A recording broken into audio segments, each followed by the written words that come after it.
Hi, Hayat. Nice to see that you have sent us another set of essays. Let's take a look at what you wrote. This is about technology making us more social. Here's what you said. Recent technological advances have made it a lot easier to communicate with anyone around the world. Experts throughout the world have debated whether this development has made us more social or here you needed an if right here, if the reverse is true. Okay. Let's see. Personally, I believe that while technology in the form of the internet and mobile devices has made it possible for the people, not the people, just people. Because when you put a the here, it's as if we should know which specific people you're talking about, but we clearly don't. So, has made it possible for people to stay in touch with friends or relatives living far away. It has greatly reduced in-person social interaction amongst, again, people. Let's see. So it's possible, but it's reduced. Okay. All right. Let's see how you develop this. I have to think about it, but again, I want to see how you developed it in order for me to give you a final kind of conclusion here. All right. Let's see what you said. Recent technological advances have greatly transformed the way people can interact with each other. Widespread access to high-speed internet and increasing use of mobile phones have made it possible for everyone to interact with someone anywhere in the world.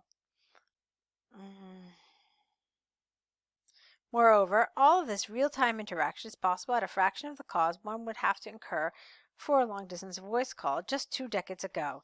The situation is especially in favor of those living abroad who can video chat with their friends and relatives back home through most social messaging apps such as WhatsApp, Viber, Skype, Facebook, etc. Thus, it can be easily concluded that technology has helped people stick in close contact with their loved ones living far. Okay, let me tell you what my concern with is in this paragraph. You've simply talked about the fact that we have more options, that these options are less expensive.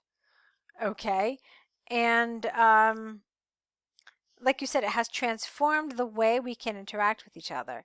So that's fine, but what you're not telling me here is if in fact it has made us more social. So do we reach out to people more often? Do we meet more people? Do we, how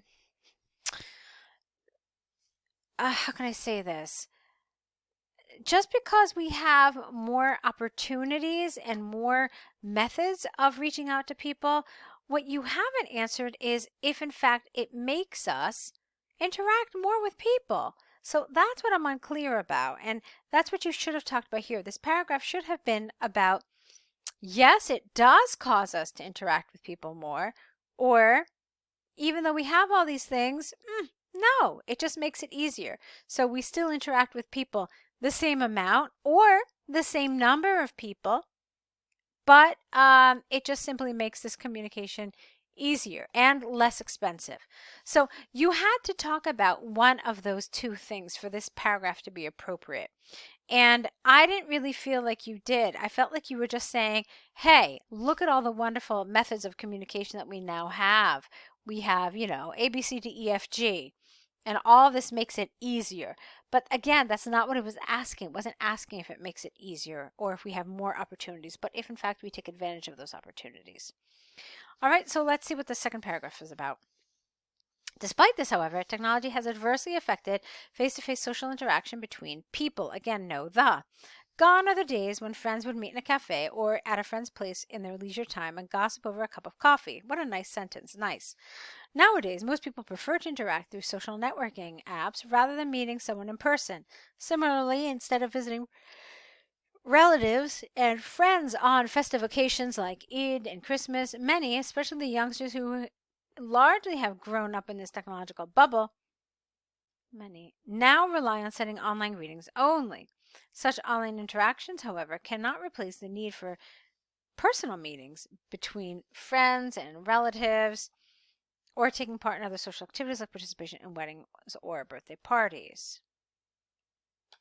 Now let's take a look at what you actually did here. Here you essentially said that people are still socializing, but they are socializing online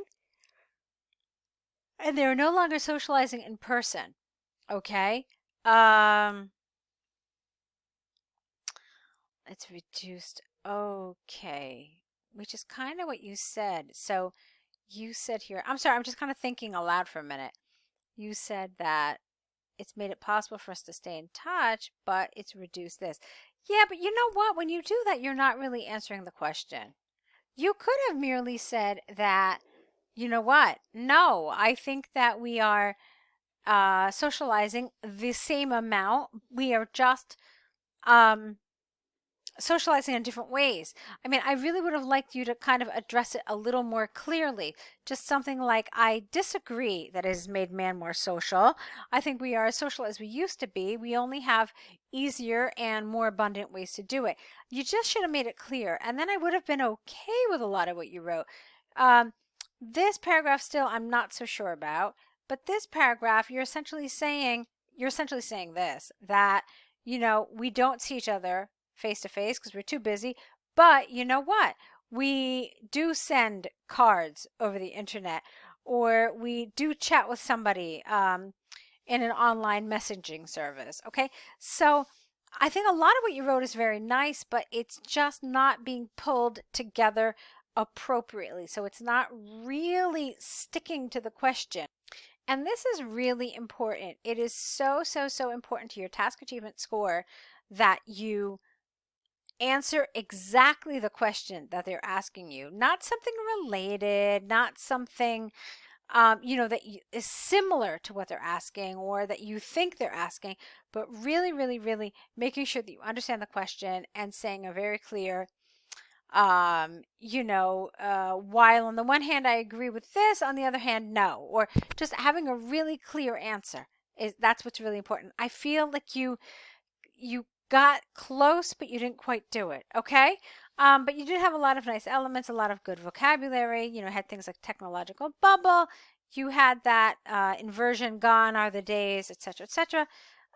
You had a lot of nice passive voice here. So there were a lot of good elements to this, but I really want you to focus on your task achievement. Okay. Let's take a look at your task 1. All right. So now let's take a look at this task 1. It's really, really helpful when you can actually copy and paste the image into your answer, because many times I refer to it in my corrections. So just for future task 1s that you send us, please try to make sure that you actually have included the image, okay? Let's see what you wrote though. The bar chart compares sales figures for 2 different colors of leather shoes, namely black and brown, in various countries of Europe in 2018. In general, the trends varied across these countries. While black shoes were more popular in Hungary, Italy, Belgium, and the UK. In Hungary, Italy, Belgium, and the UK, the reverse was true. Full stop. All right, you don't need the rest of that. The biggest difference in these figures was noted in Belgium, where the number of black shoes sold was several times higher than those of brown. That's how you want to do this. In France and Poland, brown shoe sales were double those of black. All right, now here's my question to you. Is this your overview? Remember what your overview is supposed to do. It's supposed to provide a general kind of feeling of what you're looking at. It's supposed to mention the main trend, but what it's not supposed to do is it's not supposed to give too much detail or, you know, any data. So I thought you started off fine with that with those first 2 sentences, but then here I didn't think this really belonged. I think you all of a sudden got into detail here. And so when you do that, and especially when you organize it like this in these paragraphs, it feels like this is no longer an overview. So that's something I wanted you to look out for. I would have gotten rid of these sentences and maybe just placed them somewhere else, okay? Because after this sentence, it really ceased to be an overview. All right, so in Hungary and Italy, sales figures for both types of shoes exceeded the level of 100,000. Both type of shoes. Okay. While the values for black shoes stood at about 140,000 and 130,000 for Hungary and Italy respectively, the figures for brown were slightly less, being about 130 and 110 in the same order. Well, we don't really say in the same order. We again say respectively, but I understand why you did it like that. You could have just said 130 and 110,000, and I think it would have been okay. In the UK, also the number of black shoes, forget about the color, was higher than that of brown without the 1. Okay, the biggest discrepancy in these numbers was noted in Belgium, where the number of black shoes sold was several times higher than the brown shoes. Okay. In contrast, Poland and France, in Poland and France, the sales figures for brown shoes, about 135 and about 75,000 respectively, were double those of black shoes in these countries. Similarly, in Germany, these figures were slightly higher for brown shoes than the black. In Ireland and Holland, the sales figures of 100,000 and 80,000 were roughly 20% higher than the black shoes. Okay. So you decided to organize these paragraphs where black shoes were more popular, and then here where brown shoes were more popular, and then you compared them. And that was a good idea in a lot of ways, but you know what happened? It ended up being a little repetitive, and it was very difficult to kind of follow at some point, because every single sentence was essentially a comparison. So while this was this, the figures for brown were this.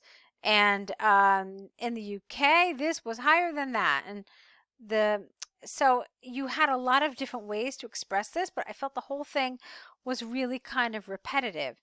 So, I mean, maybe you didn't have to do it like that. Like maybe you didn't have to constantly compare it to the brown shoes. Maybe what you could have done instead is just written one paragraph on the black shoes in general, and then when it was relevant or when it was important, you could have compared it to brown. And then here you could have done the same thing. You could have written just in general about brown shoes and made some comparisons where you thought it was important. Like, for example, when one color was 10 times or 5 times the other, that's important. Or where the two numbers are equal, that's important. Okay, so I think I would have liked something like that instead. I really did find this rather repetitive, just like these constant comparisons, like every sentence. So I like that you tried to do this. I like that you found a lot of different ways to make comparisons. But again, it just felt a little repetitive. So for your first effort, it's certainly lovely. You did a really good job here. Okay, so even though I'm telling you some comments and some things that I think you could change to make them better, I don't want that to dishearten you. I think you've actually done a very good job here. But do take some of these suggestions into consideration in order to improve your writing.